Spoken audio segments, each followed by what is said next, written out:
As widely feared and anticipated, the government attorney has filed a case under forgery against 290 defendants in the infamous Lalita Niwas land scam. It means that the alleged culprits in the multi-million rupee scandal that highlighted a growing nexus between the land mafias and high-level government officers have been spared to a great extent, as the case has refrained from being registered under organized crime. It also means that the alleged culprits, that include 4 former ministers, will run away with negligible penalty. Good evening, I'm Abhyuday Shrestha, and these are the headlines of the hour. The government tampers with the CIB report, files a case under forgery against 290 alleged culprits, including 4 former ministers in the Lalita Niwas land scam. RPP gets a share of committee leadership in bargain for supporting Koshi government. RPP to lead Parliament's Infrastructure Development Committee. Russian authorities confirm the killing of Wagner boss Yevgeny Prigozhin in the air crash.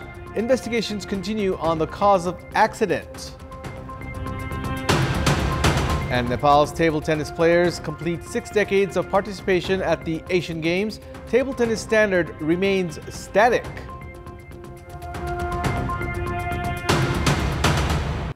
The District Attorney's Office has filed a forgery case at the Kathmandu District Court against 290 individuals for their alleged involvement in the infamous Lalita Niwas land scam of Balwatar. Even as the CIB team of Nepal Police had recommended the government to file a case under organized crime alongside forgery, the case was only filed under forgery.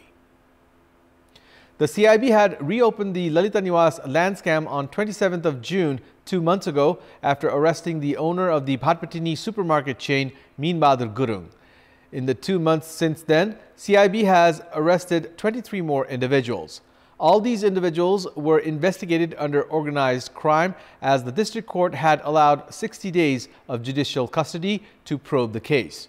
However, despite CIB recommendation to file a case under organized crime, the government attorney has only moved the case of forgery ahead against the defendants. The scenario is now such that the defendants may get a bail or a maximum of 1-year sentence. It has been estimated that some 143 ropanis of Lalita Niwas land was seized by the land mafias in 4 phases since 1992.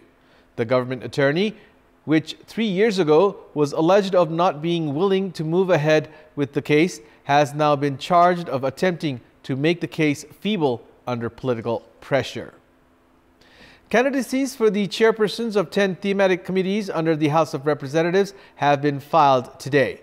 1 candidate each has filed candidacy in 9 thematic committees, while Rashtriya Swatantra Party has also filed candidacy in the Industry Committee.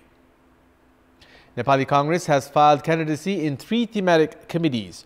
Nepali Congress has made Ram Hari Khatiwada its candidate for the chairperson of the State Management and Good Governance Committee, Arju Deuba for the Agriculture Committee, and Santosh Chalise for the Finance Committee.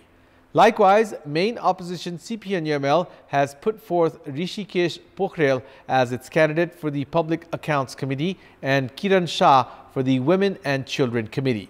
CPN Maoist Center has made Bimla Subedi its candidate to lead the Law, Justice and Human Rights Committee. Meanwhile, the party has given its share of the Infrastructure Development Committee to Rashtriya Prajantra Party, which has fielded Deepak Bahadur Singh as its candidate to lead the committee. Janata Samajwadi Party has made Rajkishore Yadav its candidate to become the chairperson of the International Relations and Tourism Committee. CPN Unified Socialist has fielded Bhanubhakta Joshi as its candidate to become the chairperson for the Education Committee, while Janmat Party has made Abdul Khan its candidate to lead the Industry Committee. Rashtriya Swatantra Party has also fielded Ganesh Parajuli as its candidate for the chairperson post of the Industry Committee. The Parliamentary Secretariat has informed that the meetings of the respective thematic committees scheduled for 3 p.m. tomorrow will elect its chairperson. The Parliamentary Secretariat has also said that the election of the chairpersons of the joint committees, which are in the share of Nepali Congress and CPN-UML, would be held in a few days. In the joint committees, Nepali Congress will lead the Parliamentary Hearing Committee, while CPN-UML will lead the State Direction Principle Committee. Distribution of power among political parties, which was evident while forming the government, has now been seen at the Parliament as well. CPN Maoist Center has given its share of the Infrastructure Development Committee of the House of Representatives to Rashtriya Prajantra Party and extended its support to its candidate Deepak Bahadur Singh to lead the committee. CPN Maoist Center handed the chairperson post for the committee to RPP to receive support for making Uddhav Thapa the Chief Minister of Koshi Province to end the political turmoil in the province. CPN Maoist Center has said that Rashtriya Prajantra Party would extend its support to the ruling alliance in the province now that it has received the party's help to lead one of the thematic committees under the House of Representatives. Although CPN Maoist Center has informed that an unofficial agreement has been reached with RPP, leaders of RPP have claimed that a written agreement has not yet been reached. Chairperson of Rashtriya Prajantra Party, Rajendra Lingden, is currently in Dubai. It has been informed that RPP leaders, including Bikram Pandey, reached the agreement of power distribution with CPN Maoist Center at the absence of RPP Chair Lingden. It's time now for our segment Public Pulse, where you text us with your opinion. Public Pulse. But before that, let's take a look at the results from yesterday's poll. Yesterday, we had asked you, why have political parties not given priority to the problems of the public? 41% voted for A, lack of responsibility, 37% voted for B, election-oriented nature, and 22% voted for C, not enough public pressure. And here's today's question. What should be done to improve the export of Nepali products? Your options are A, increase manufacturing, B, prioritize quality, and C, improve policy. The voting is on. Type NEWS, select your option A, B, or C, and send it to 34001 to share your opinion with us. In our Public Voice segment, we had asked people in several provinces what should be done to make health insurance effective. Let's take a look at what they had to say.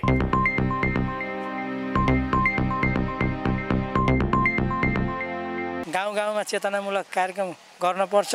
बिमामा सूचीकृत भएका औषधिहरू सहज रूपमा हस्पिटलले व्यवस्थापन गर्नुपर्छ। पश्चात नै कमी भएको जस्तो मैले महसुस गरेको छु। स्वास्थ्य बिमाबाट औषधिको राम्रो सुविधा भएको छैन।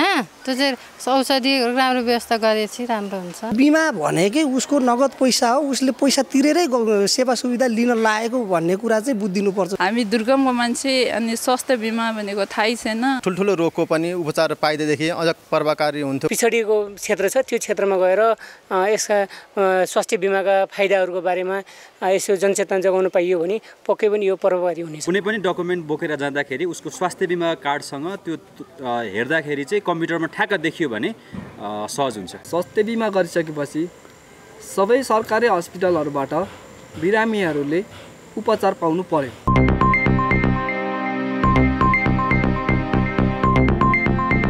It's time now for the international updates.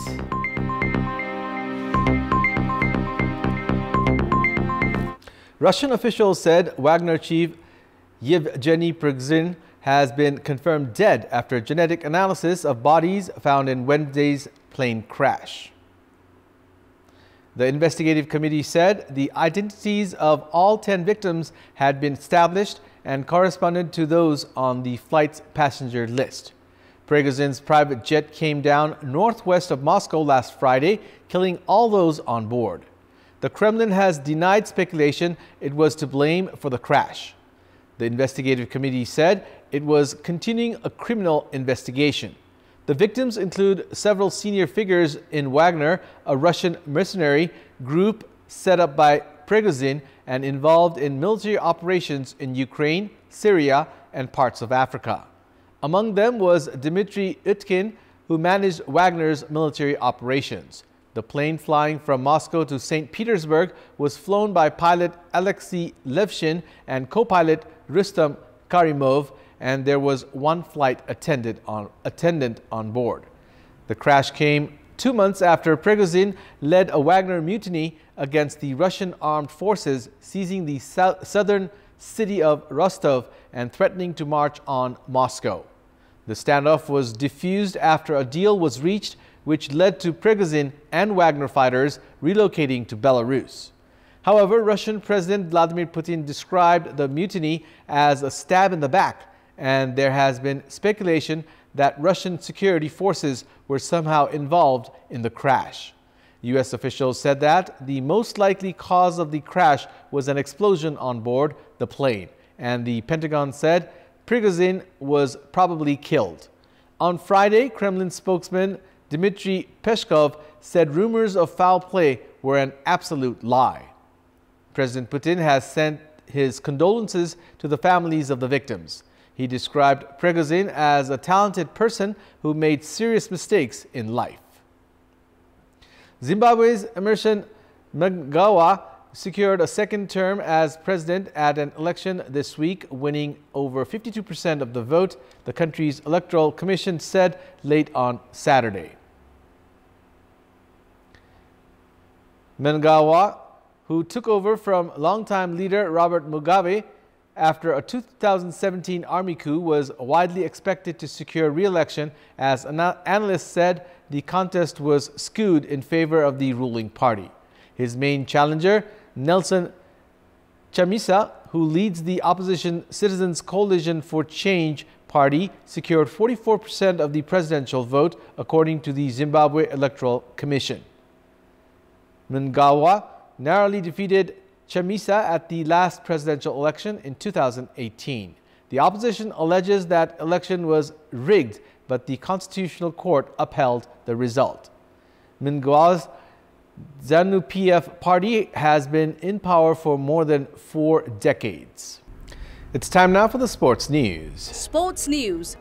Nepali table tennis players have crossed over 6 decades of participation at the Asian Games. However, the desired upgrading of national table tennis players has never taken place. The Nepali table tennis players have just returned after undergoing training session in the Indian city of Noida, where they played practice matches against the world's top 50 ranked players for a month. The players will also participate in the Asian Table Tennis Championship prior to the Asian Games. They had also featured in an international championship in Qatar recently, while Nepal had also hosted 2 international table tennis championships. However, despite all these exposures, the players are not confident of winning any medals at the Asian Games. The training venue at the capital's Lainchor was built with Chinese assistance during the first SAF Games. The training center lacks water drainage facility and around-the-clock electricity facility. Nepali table tennis players have been participating at the Asian Games since 1957. Despite history on its side, the desired upgrading of standard has not happened with table tennis in the country.